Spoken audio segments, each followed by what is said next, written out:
예수 그리스도 이름으로 사랑합니다. 인사하겠습니다.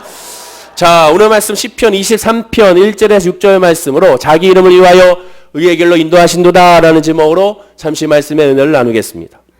정말 많은 성도님들이 급한 일이 생겨야 기도합니다. 물론 저도 마찬가지입니다.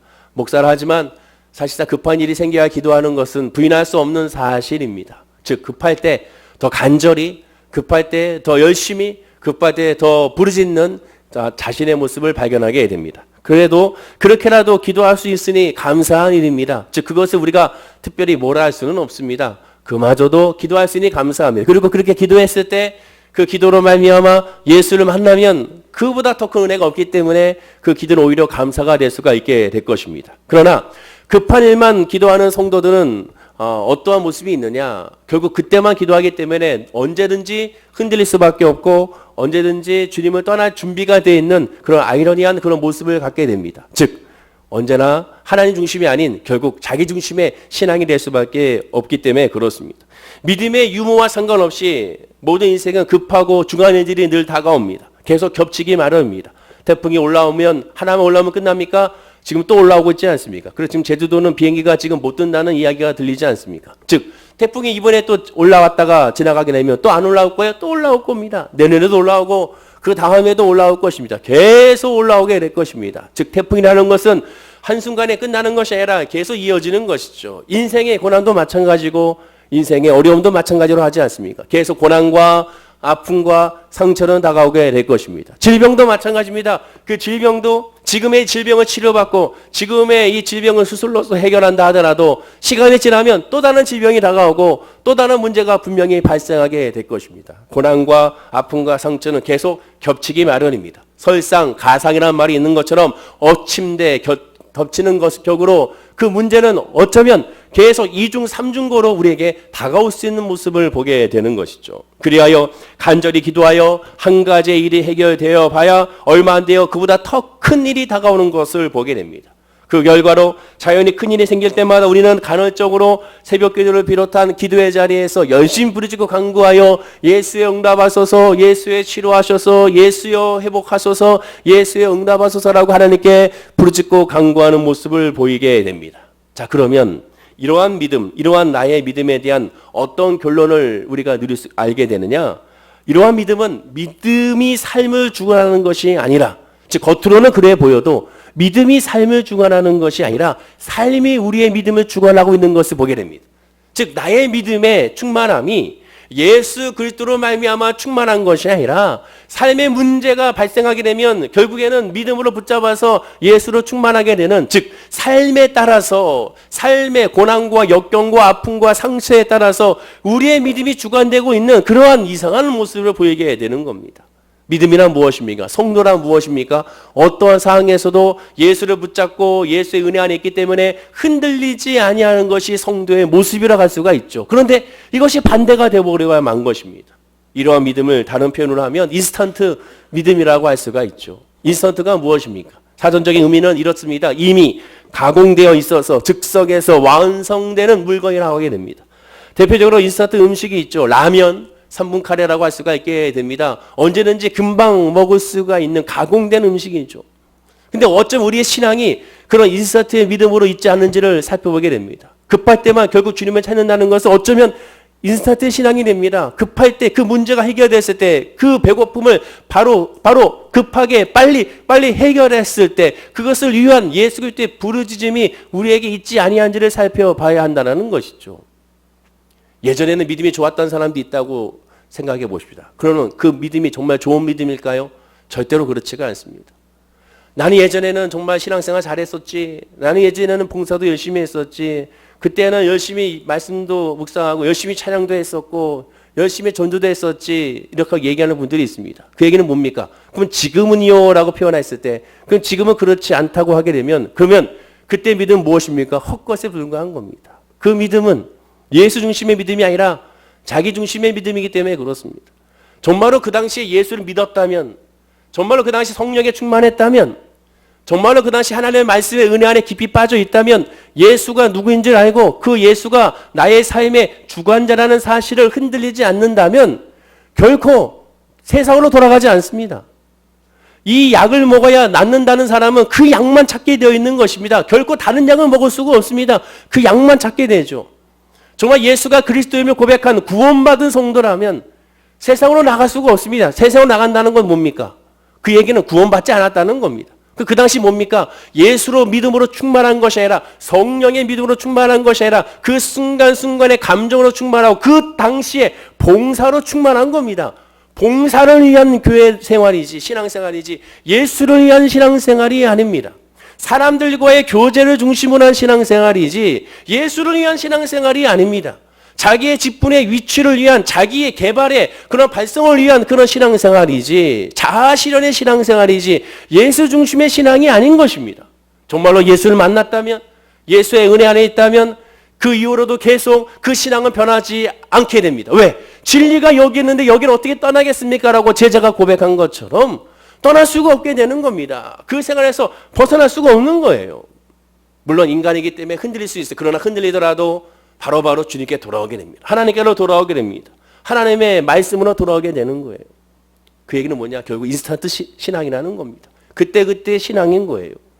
패스트푸드와 자연스레 연결되는 것이 바로 인스턴트 신앙입니다. 그동안 인스턴트 음식이죠. 패스트푸드가 뭡니까? 식당에서 빠르게 주문하여 빨리 배부르게 먹고 빨리 그 모든 것을 치우는 것입니다. 그러면 그 음식의 특징이 무엇입니까? 당장 먹어서 배부르지만 몸에는 이롭지 않다는 것이죠. 몸에는 해로운 것입니다. 이롭지가 않습니다. 그 음식을 많이 먹으면 먹을수록 오히려 건강해지는 것이 아니라 오히려 내 몸의 건강은 더 안 좋아지는 것을 보게 됩니다. 저는 그 뚝배기, 그 뼈다귀 해장국을 굉장히 좋아합니다. 그래서 우리 교회 근처에 이 뼈다귀 해장국집이 한 집이 있어요.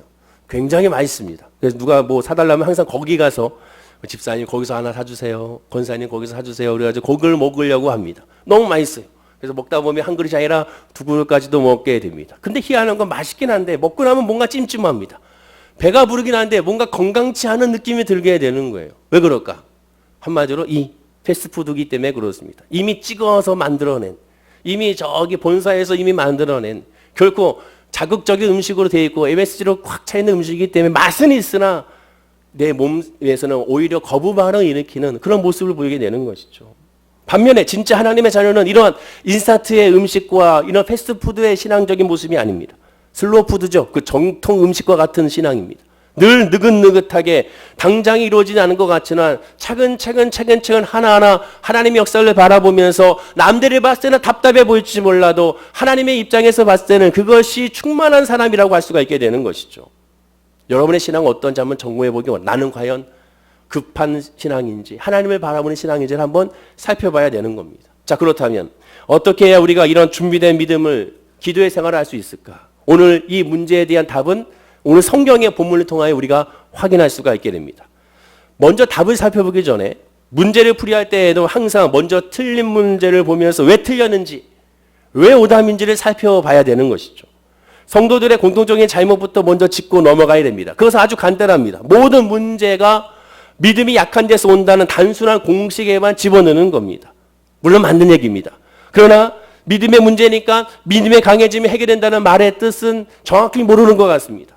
믿음이 강한다는 건 뭐예요? 믿음이 해결된다는 거예요. 그 믿음이란 예수 그리스도를 통해 해결된다는 거예요. 예수를 만난다는 거예요. 예수가 아니면 안 된다는 거예요. 예수로 모든 것이 이루어진다는 고백이 믿음이 강하다는 표현으로 우리가 말할 수가 있게 되는 겁니다. 몇 분에게 우리가 이렇게 인사할까요? 오직 예수밖에 없습니다. 인사하시기 바랍니다. 예수밖에 없는 거예요. 예수를 제외하고 마치 그냥 믿음만 얘기하게 되면 공부 못한 아이에게 공부해라 똑같습니다. 그럼 어떻게 공부하냐는 거예요. 공부를 하고 싶은데 안 되는데 어떡할 거예요. 그냥 공부하면 된다고 똑같습니다. 믿음이 있어야 돼, 믿음이 강해야 돼. 이거와 똑같은 것이죠.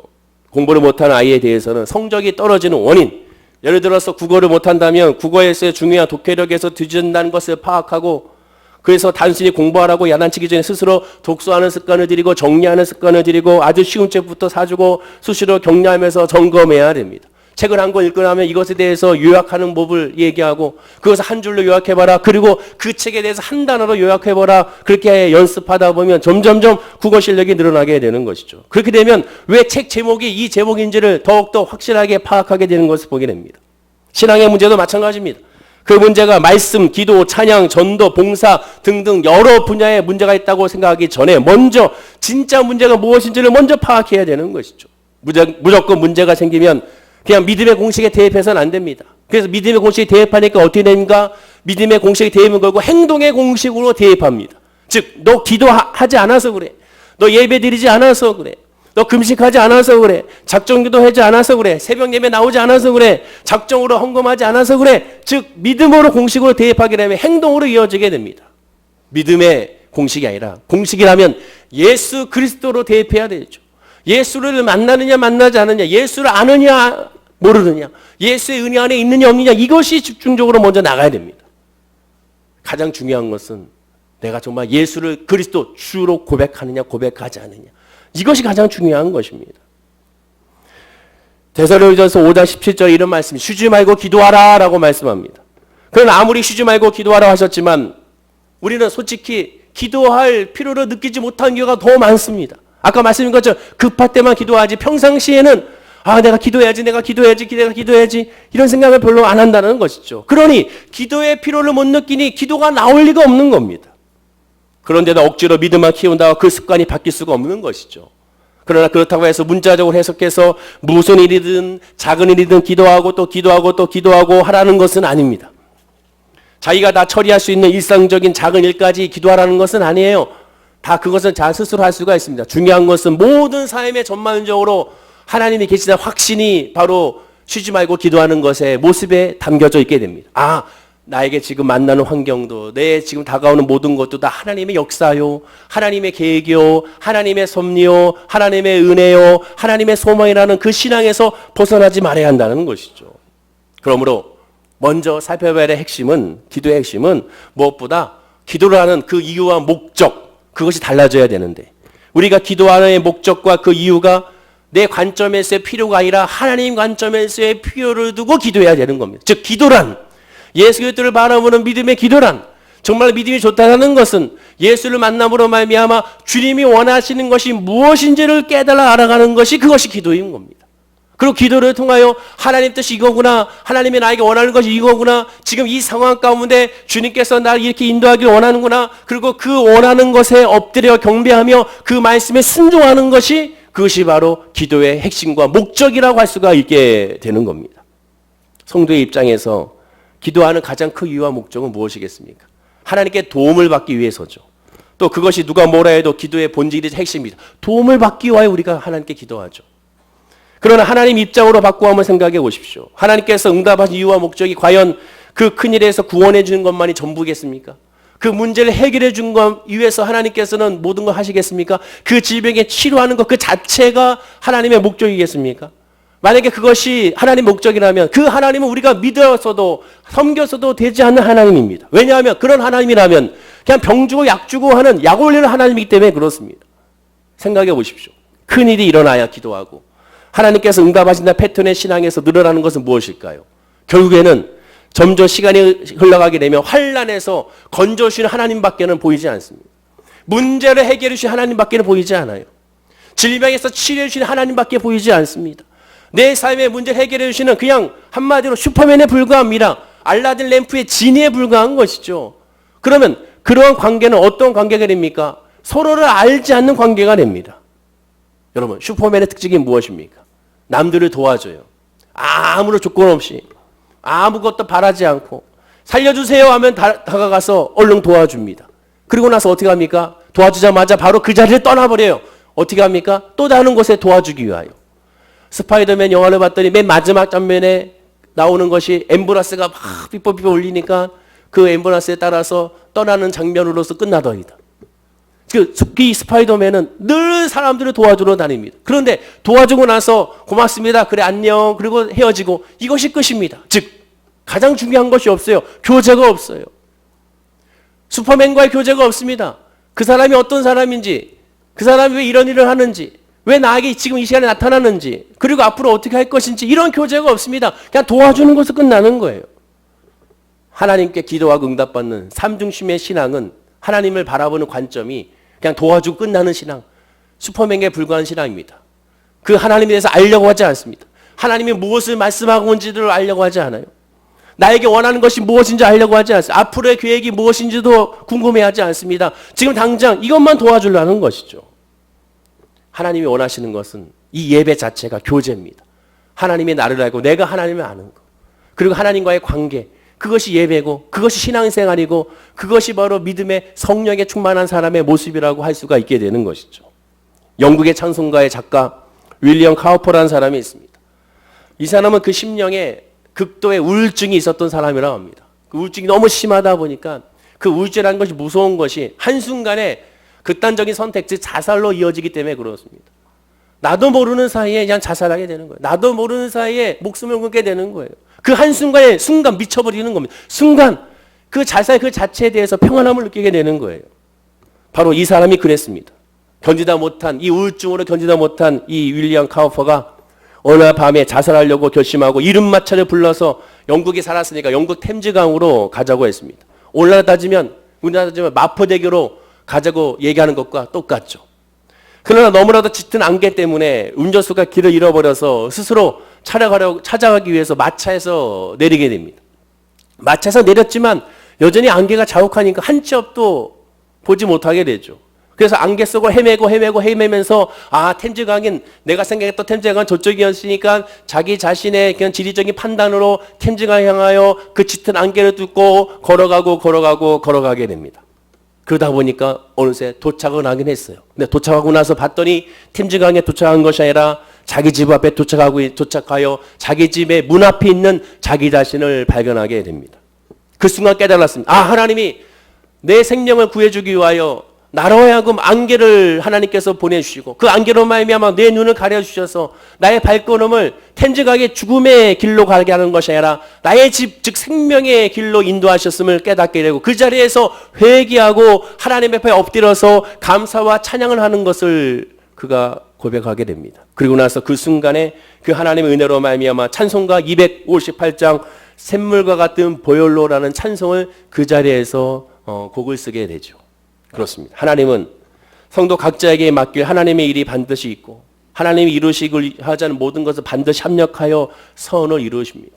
우리가 기도하는 목적, 우리가 예배하는 목적, 우리의 신앙생활 목적은 바로 오늘 본문 3절과 같은 모습이 되어야 됩니다. 우리 3절 말씀을 다 함께 읽어볼까요? 자, 시작. 내 영혼을 소생시키시고 자기 이름을 위하여 의의 길로 인도하시는도다. 보십시오. 다윗이 고백합니다. 하나님께서 내 영혼을 소생시켰다고 합니다. 구원시켜 준 거예요. 그 이유가 무엇입니까? 자기의 이름을 위하여 의의 길로 인도하신다. 바로 이것입니다. 우리가 예수를 왜 믿습니까? 우리가 왜 예배드립니까? 왜 우리가 봉사하고 헌신하며 왜 우리가 하나님 앞에 이 주일날 이 더운 날 저 들로 산과 계곡과 바다로 가지 않냐고 왜 이곳에 앉아서 하나님께 예배드립니까? 그 이유는 자기 이름을 위하여 의의 길로 인도하시는 여호와 하나님 때문에 그렇습니다. 자기 이름이 누굽니까? 다윗의 이름이 아니지 않습니까? 하나님의 뜻 가운데, 하나님의 역사 가운데, 하나님이 원하는 방식으로 저와 여러분들을 인도하신다고 말씀합니다. 기도란 바로 그 하나님의 뜻을 깨닫는 거고 기도를 통하여 그 하나님의 인도하심으로 자유하는 것을 의미하게 되는 겁니다. 나를 위한 인도가 아닌, 나를 위한 기도가 아닌, 나를 위한 역사가 아닌 하나님을 위한 오직 하나님을 위한 기도, 하나님을 위한 역사, 하나님을 위한 뜻이 되어야 한다는 것이죠. 근데 우리는 착각하는 것이 있습니다. 기도하니까 될 거야. 기도하니까 역사가 나타날 거야. 기도하니까 이제 됐어. 그럼 그 됐어라는 것이, 그 역사라는 것이 내가 원하는 것인지 주님이 원하시는 것인지를 깨달아야 한다는 겁니다. 자기 인생에 대해 하나님의 소명을 붙드는 성도는 절대로 개인적인 큰일이 생겨야만 기도하지는 않습니다. 왜? 모든 것이 하나님의 역사니까, 모든 것이 하나님의 인도하심이니까, 만남도 또 모든 환경도 심지어 아픔과 상처도 하나님의 손 안에서 허락한 가운데 주시는 하나님의 역사인 것을 깨닫기 때문에 그래서 또 하나님께 기도하고 간구하게 되는 겁니다. 모든 일에 하나님이 배경에 있다는 사실을 잊지 않는 것이 그것이 바로 신앙이고 그것이 바로 믿음인 겁니다. 무슨 일을 만나든지 만사형통한 찬양의 간사가 바로 실제로 우리 삶 가운데 이루어졌을 때 늘 범사에 감사하고 쉬지 말고 기도하고 항상 기뻐할 수 있는 사람이 바로 그 믿음으로 말미암아 가능하게 되는 겁니다. 그러므로 성도가 급한 일이 생겨서 기도하는 이유는 다른 것이 아닙니다. 기도할 제목이 생겨야 기도할 텐데 기도할 제목이 없으니까 사실상 기도하지 않는 것이고, 기도할 제목이 없다는 건 무엇입니까? 지금 하나님이 인도하신 거, 하나님 역사하심을 확신하지 못하기 때문에 기도할 제목이 없게 되고 기도할 이유를 알지 못하고 기도의 제목이 없게 되는 겁니다. 기도할 일이 많은데 기도하지 않는 사람은 없습니다. 또한 기도하지 않는 자는 기도할 일이 없는 것을 의미하게 됩니다. 성도가 정작 기도해야 하고 또 항상 기도할 일은 바로 그래서 예수, 하나님의 뜻을 알고 하나님의 마음을 알고 하나님의 은혜를 깨닫게 해달라고 기도하는 것, 이것밖에 없음을 우리가 기억하고 깨달아야 되는 겁니다. 우리가 보통 회개하세요, 회개하세요, 회개하세요를 얘기합니다. 회개라는 것이 무엇입니까? 회개라는 것은 내가 예수를 알지 못했고 내가 예수를 의지하지 못했고 내가 하나님 중심으로 살지 않은 그것을 회개하는 것이 바로 회개입니다. 그것을 뉘우치는 것이 회개입니다. 그것을 하나님께 고백하는 것이 회개입니다. 내가 살아가면서 있어도 도덕적인 죄를 회개하는 것이 아닙니다. 그래서 회개란 무엇입니까? 잘못했습니다. 이것 한 거 잘못했습니다. 이것이 먼저가 아니라 회개란 예수를 만나야 회개가 이루어지는 거예요. 그래서 예수를 부르짖고 예수 이름으로 말미암아 나가는 것이 그것이 자체가 회개입니다. 성령을 부르짖고 성령님을 인정하고 환영하고 모셔드리는 것이 회개입니다. 자, 이제 회개하세요 그랬더니 이것도 잘못했습니다. 저것도 잘못했습니다. 물론 그렇죠. 그러나 진짜는 예수를 부르짖는 그 순간, 주여 삼창하는 그 순간, 그것이 회개로 이어지게 되는 겁니다. 무엇을 기도할지 모르시겠습니까? 어떻게 해야 될지 알지 못합니까? 그럼 예수님만 구하십시오.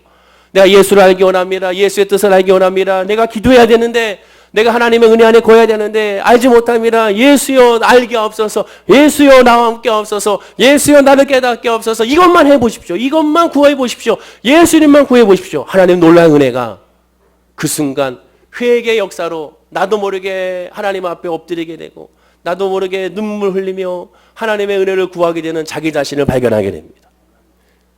1988년도인가요? 아마 제가 그렇게 기억이 나는데 조윤규 목사님 한창 젊은 시절에 속서포 같은 말씀을 전했을 때 그때 그 붕집회를 통하여 예배를 마치고 나가는 길에 한 할아버지 한 분이 그 바쁜 와중에 예수님 아니죠. 조윤규 목사님의 팔을 부여잡고 나 기도를 못하니까 기도 좀 알려달라고 얘기를 합니다. 그러니까 이제 조용기 목사님은 지나가시면서 그 팔을 붙잡으니까 결국 멈춰서고 나서 그 바쁜 와중이니까 자연스럽게 한마디만 하게 됩니다. 뭐라고 했는지 아십니까? 아주 간단한 말이에요. 그저 감사하세요라고 했다는 거죠. 그러니까 이 할아버지는 너무 순진하시니까 아 그래 그저 감사해야지 그저 감사해야지 그래서 그때부터 기도가 그저 감사합니다 그저 감사합니다 그저 감사합니다 했다는 거예요. 근데 그저 감사합니다 하다 보니까 자기는 모르게 그저 감사합니다 예수님을 만나니 감사합니다 예수를 알게 하시니 감사합니다 그렇게 되다가 나중에는 그 예수를 알게 되면 감사합니다. 예수를 깨닫게 하시니 감사하다가 나중에는 내 가정 있게 하시니 감사합니다. 내가 건강하게 하시니 감사합니다. 건강치도 않지만 그러나 또한 병원에 갈 수 있으니 감사합니다. 결국 그렇게 하다가 결국에는 자기도 모르는 사이에 예수를 그리스도의 은혜 안에 거하게 되고 회개하게 되고 성령 충만하게 됐음을 간증하는 금요 예배 때 간증을 들을 수가 있었습니다. 여러분, 우리의 기도는 오직 예수를 떠나서는 안 됩니다. 예배가 예수를 떠나면 안 되는 것처럼 예수를 떠나서는 안 왜? 모든 것은 하나님의 뜻, 하나님의 의의 길로 인도함을 받기 때문에 그렇습니다. 그리고 그렇게 됐을 때 우리는 다음과 같은 고백을 하게 됩니다. 본문 4절의 고백이죠. 자, 우리 본문 4절의 고백도 다 함께 읽어볼까요? 시작. 내가 사망의 음침한 골짜기로 다닐지라도 해를 두려워하지 않을 것은 주께서 나와 함께 하심이라. 주의 지팡이와 막대가 나를 안위하시나이다.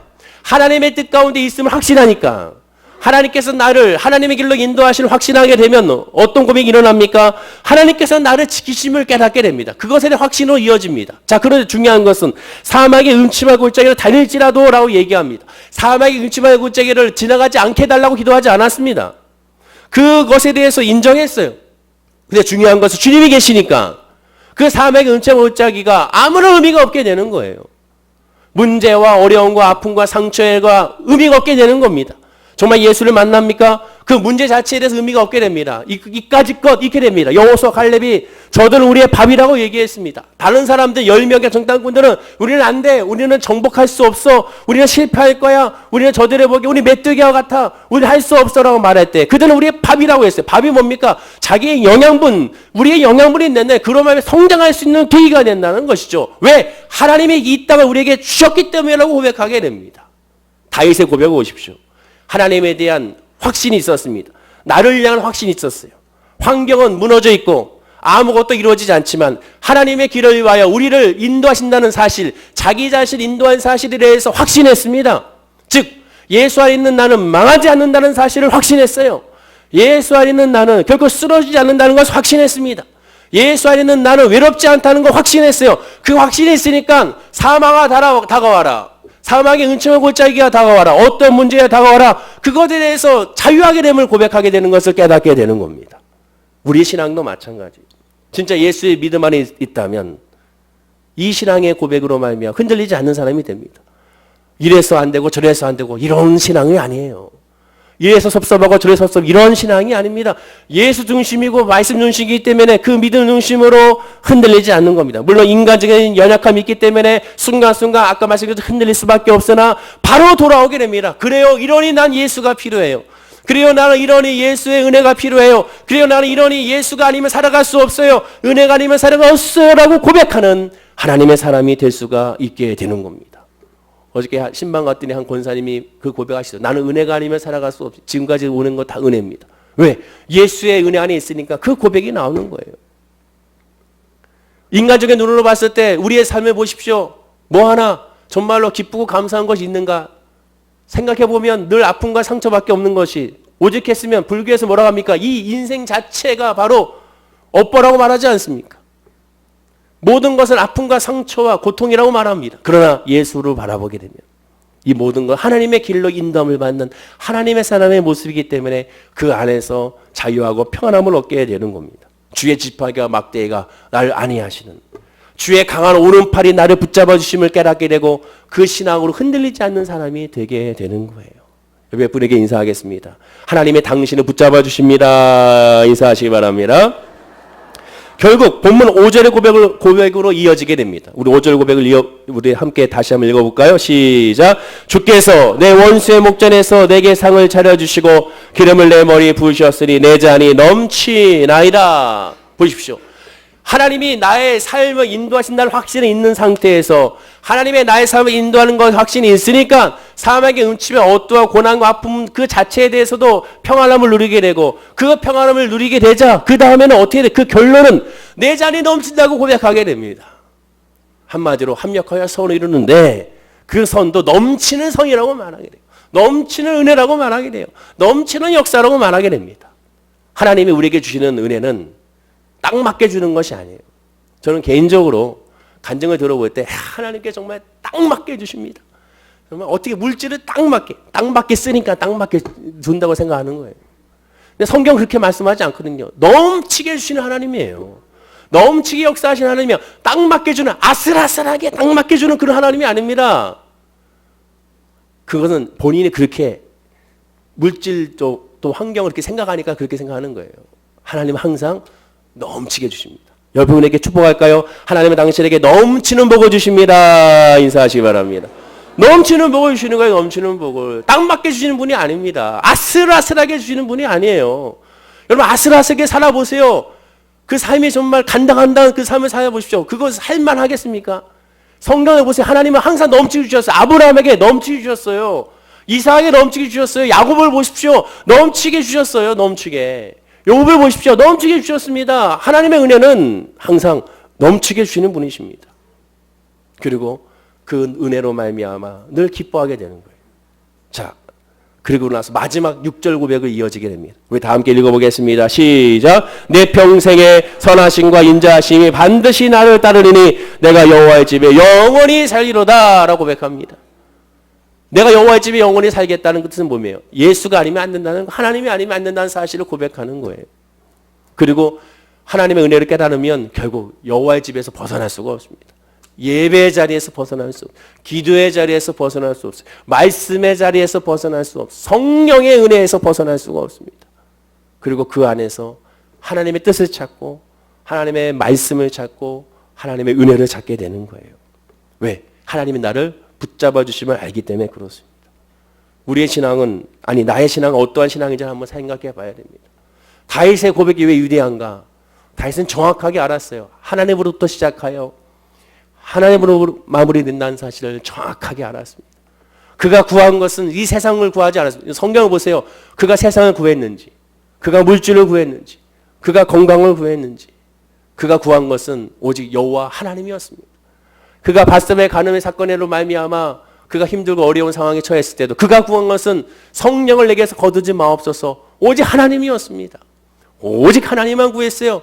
오직 하나님의 은혜만 구했어요. 하나님의 인도하심만 구했어요. 하나님의 확신을 구해요. 왜? 그 확신이 아니면 살아갈 수 없음을 알기 때문에 그렇습니다. 확신이 있었을 때 우리는 거기서부터 우리의 삶의 은혜를 출발할 수가 있게 되는 겁니다. 오늘 이 주일 예배를 통하여 저와 여러분의 신앙을 한번 점검해 봐야겠습니다. 저도 마찬가지로 회개하는 마음으로 저도 인스타트 같은 신앙이었습니다.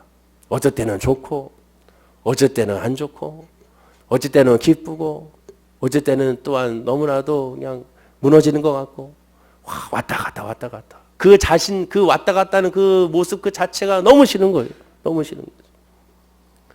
여러분 기도해 주셔서 지난주에 그 휴가를 잘 갔다 왔어요. 처갓집에 완도에 갔는데 여러분들 얼마나 열심히 기도해 줬던지 태풍이 벗어나서 태풍이 오지 않았어요. 그래도 제 얼굴이 탔지 않습니까? 그래서 어떤 분이 아이고 이번에 가서 바닷가에서 잘 있다 오셨나 봅니다. 바다에 가보지도 못했습니다. 해수욕은 못했어요. 그냥 그 섬 자체가 워낙 뜨거우니까 그냥 그 자체가 너무 더워가지고 물론 그 물고기 잡으러 배 타고 나갔습니다. 나가 1시간 만에 돌아왔어요. 너무 뜨거워가지고 세상에 물고기 한 마리도 못 잡고 물론 저는 하나 잡았습니다. 잡았게 했는데 역시 불가사리 그 불가사리 말고 또 뭐죠 그 껍데기 그 소라 껍데기 같은 거 그게 건져 와가지고 애들이 막 놀렸는데 아무튼 그랬어요. 밤에 이제 장어 낚시를 이제 간다고 이제 아버님께서 그러셨는데 저는 자느라고 저는 못 갔습니다. 아무튼 그 일주일의 그 휴가 기간 별로 순간 또 지나가잖아요. 아무리 좋은 것도 이 삶은 쑥 지나가요. 아무리 슬픈 것도 금방 쑥 지나갑니다. 여러분들 과거를 보세요. 여러분들 무엇을 가장 아파했습니까? 쑥 지나갔죠. 여러분들 무엇을 기뻤습니까? 쑥 지나갔죠. 오늘 좀 이따가 우리 찬양할 우리 신혼부부 우리 현아자매 부부가 찬양할 텐데 결혼식 쑥 지나갔잖아요. 벌써 쑥 지나가는 거예요. 그러나 예수의 은혜는 훅 지나가는 것이 아닙니다. 왜?